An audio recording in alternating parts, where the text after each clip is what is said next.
Magsiupo po ang lahat. Magandang gabi po sa inyong lahat. Okay na sana ang paglarawan ng ating Ebanghelyo ngayong gabi. Una, si Jesus, kasama ang 12, humarap sa maraming tao na parang ipinapakilala ang kanyang bagong hirang ng mga alagad. Humarap sa maraming tao mula sa iba't ibang dako na nagnanais na makinig at sumunod kay Jesus. Perfect na po yung senaryo. Okay na sana. Kung hindi lang siguro tila nagkamali si Jesus sa kanyang nagawang pagpili. Bakit? Sapagkat pinili si Judas na siyang magkakanulo at magtataksil. Kung ating titignan, paano nangyari yun? Matapos na marahil, ang sabi sa Ebanghelyo, magdamag, nagdasal ang Panginoon. Paanong mangyayaring sa kabila ng magdamag niyang pananalangin, heto pipili ng tila baga isang pagkakamali. Na ngayon nagtatanong tayo, hindi ba sapat yung pagdarasal ni Jesus? Nagkamali ba siya kahit nang siya'y nagdarasal? Hindi. Kung ating titingnan, ang grasya ng Diyos, wala pong bayad. Ang biyaya ng Panginoon, libre. Ito po ay para sa lahat. Sa katunayan, pantay-pantay ang kanyang pagbubuhos ng biyaya at pagpapala sa ating lahat. Kaya alam niyo, joke man maituturing pero hindi magandang joke. Kapag sinasabi nating nang magbuhos ang Diyos ng biyaya, nagpayong ako. Nang magbuhos ang Diyos ng kagandahan, natutulog ako. Hindi ho totoo yun. Sapagkat ang biyaya ng Diyos para sa lahat. Pero kailangan din natin buksan ang ating sarili sa grasya ng Panginoon. Maring oo, ang grasya ay binibigay, pero tatandaan natin, hindi ipinipilit. Hindi ipinipilit.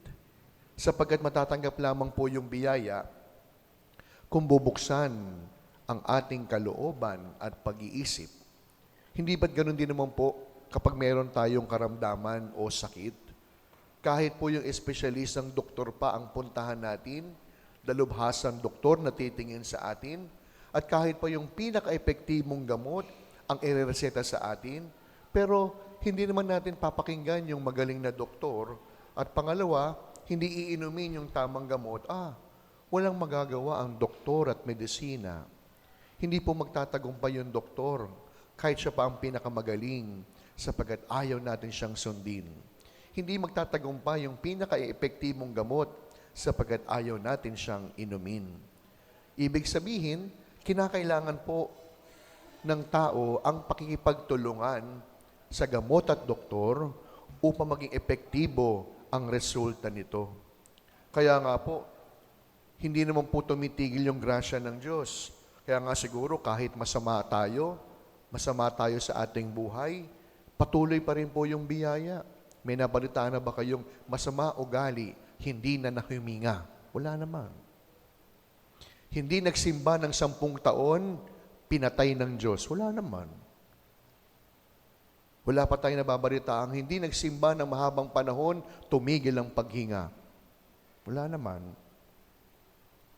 Kaya ang ibig pong sabihin, hindi po totoong tumitigil ang biyaya ng Diyos. Anong dapat gawin? Kinakailangan lang tanggapin. Kinakailangan lang maging bukas ang isip at puso natin. At yun po ang nangyari kay Judas. Pantay-pantay ang pagtingin. Tinawag, inanyayahan. Nandoon po yung kanyang paanyaya kay Judas.